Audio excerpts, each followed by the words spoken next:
are working some angelic, elemental, herb magic. The focus here is simplicity. Everything we do today is straightforward and accessible.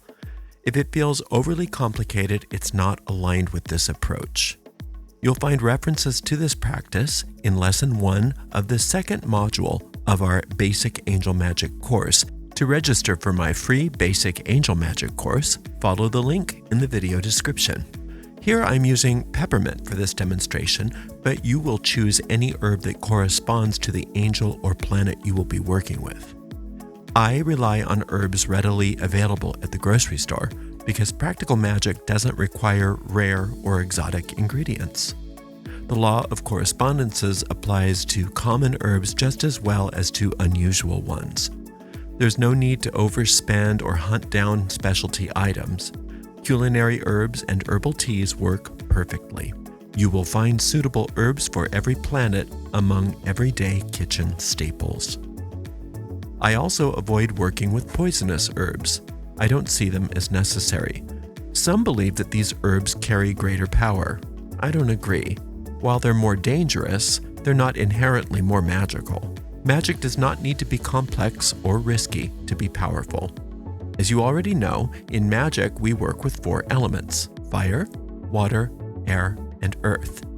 In Lesson 1 of Module 2 of the Basic Angel Magic course, you'll learn that a specific element governs each zodiac sign, and the angels associated with those signs also rule over their corresponding elements. Understanding the element tied to the sign or angel you're working with allows you to tailor your spell accordingly. Regardless of the element of your spell, you'll begin with a simple talisman, a circle. Using a compass, I will draw a double circle here, as that is my usual practice. Now, you won't need to cut out this talisman. You can just leave it on this square piece of card or paper. You can also write the god name associated with that angel in each section of the double circle. You can write the god name using just regular Roman script, or you can use a magical script like Theban, or a script corresponding to the angel you're working with. Hebrew is also very common.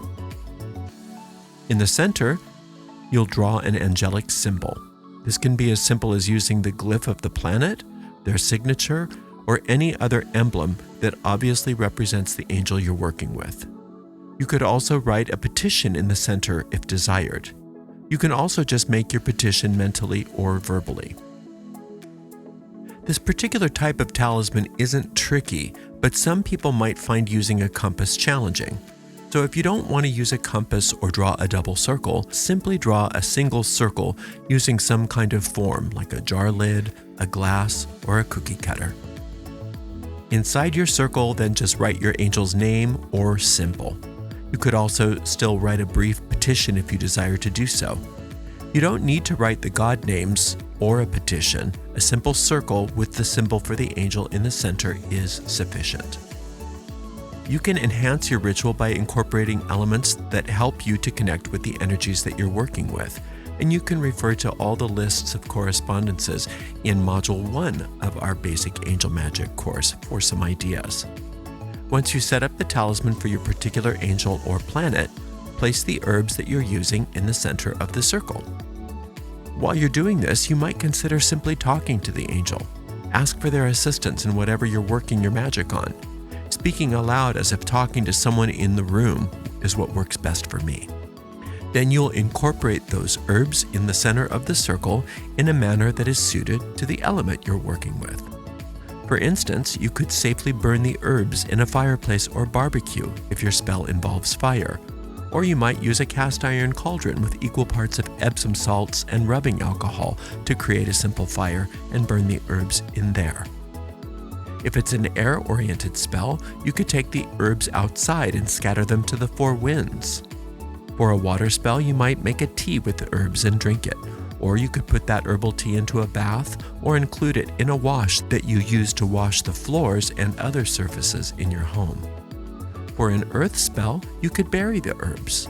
You might bury them in fertile ground if you want something to grow, or in a barren land if you're trying to get rid of something. You could even scatter those herbs over a crossroads where other people would walk over them or cars might drive over them, symbolizing banishing. It's essential to recognize that the superconscious mind, where angels, deities, and higher powers reside, it does not rely on either symbols or words to communicate. Instead, it operates beyond language, existing in pure intention and connection. However, the deep mind does rely on symbols to interpret and process our desires and intentions. This is where spells come into play. Spells act as a bridge, a powerful communication tool that translates your intentions into symbolic messages that your deep mind can understand and act upon. Angels, often perceived as external divine beings, are in reality not separate from us. They exist within our superconscious mind as forces of higher wisdom, guidance, and love. In truth, they are one with us, reflecting the infinite power that resides within every individual.